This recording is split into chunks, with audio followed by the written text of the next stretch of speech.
Hi everyone, this is Aruna, Aruchami, Assistant Professor, Department of Information Technology, SNS College of Technology. So in my previous video, I have teach you about what is OLAP and OLTP. So in this video, I am going to explain in detail about online analytical processing, that is OLAP. So OLAP is nothing but one type of software tool that can be used to analyze the various type of a data for the business decision. So in a business, definitely we have to make a decision. So how we can take a decision? By using the various data analysis. So that only here we're going to process. And also this particular environment is get insights from the different databases, retrieve from the multiple system at one time. So we are not at all retrieving from a single system. We're going to retrieve the data from the multiple system. Based on the thing only we can able to take a decision. So here one thing is in the name itself, we can able to see here we're going to perform some analytical process, not a transactional processing. So we well known about the thing, what is analytical processing and what is the transactional processing. If you have any doubt, please watch my previous video. In this video, I am detailedly explained about what is analytical processing and what is transactional processing and all. So, but in this OLP environment, we're going to retrieve the data from the multiple data types for performing at a single time. So all the cases why we are using this one means for taking the business decision. So the best example for OLAP is the Spotify analyzed song. So Spotify is one of an app. So in that we are having n number of songs is available. So for analyzing, I have to taken that particular song or video from Spotify app. It can be stored in my personalized page. So in my personalized page, it will have the whatever the song I liked that can be available in my personalized page. So it will be acted as a temporary buffer to me. So in my page, I'm having what are the songs I selected or I have downloaded that will be available in my page also. So, and also the same thing can be available in the Spotify app.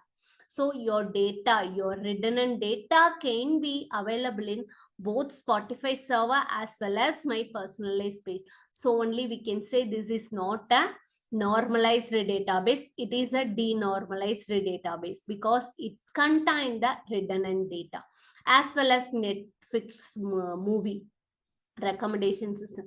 So based on the user, because Netflix can contain the n number of movies, is it right? So whatever the recommendation by the user, so that can be stored in their own home pages.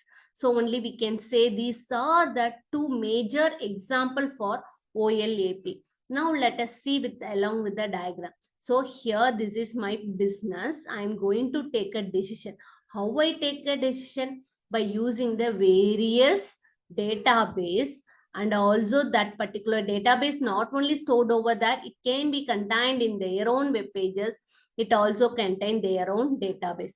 So through that, the combined only it can be stored in our data warehousing. So here information can be processed, not a transaction processing. So here database to store the record of above database for analysis purpose.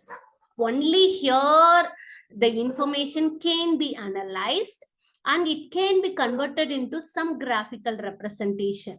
That's it. But here we doesn't do any operation and all. So only we can call this is the online analytical processing. So next I'm going to give you about the few benefits and drawbacks of OLAP.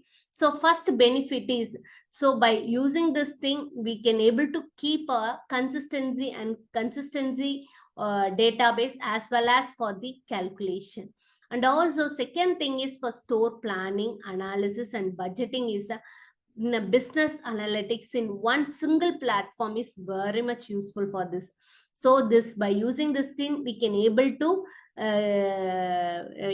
in different location, that is for planning purpose, for analysis purpose, for budgeting purpose and all, we can use the OLAP concept. Second thing is, here we can able to handle the large volume of data. And also by using this thing, where it can be used means it can be used in enterprise level application, that is a customized application and all, we can use the OLAP services.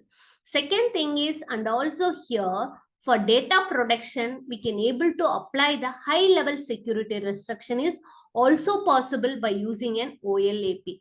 So the next thing is, here it can provide a not only in a single dimensional view. So because here we are going for a multiple dimensional view.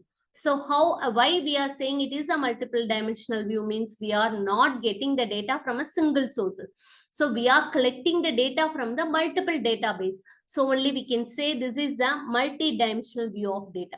And also which helps in applying operation on data in various ways, because we are not able to disseminate it in a single form.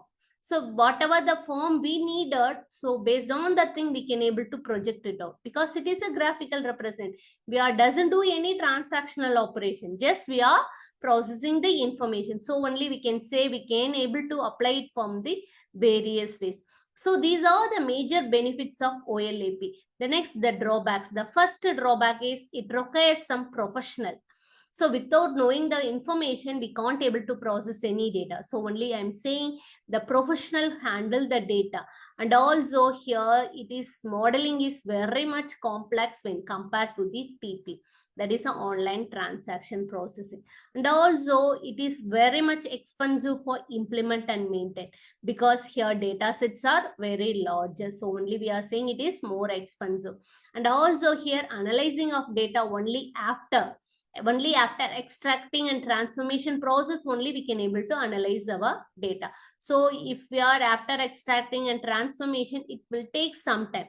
So here delay in the system is more when compared to online transaction processing. And also it is not efficient to take decision making, because here information only process, we doesn't do any operation. So only we can say it is not efficient for decision making. And also we are not updating the database in a periodic manner. So in your TP and all, that is online transaction processing and all, so minute to minute your database can be updated. Here we are not updating the database frequently, so it will take some 1 year or 2 years something only we are updating our database. So these are the major drawbacks of the OLAP. Okay, in my next video, I'm going to teach about the online transaction processing. Thank you.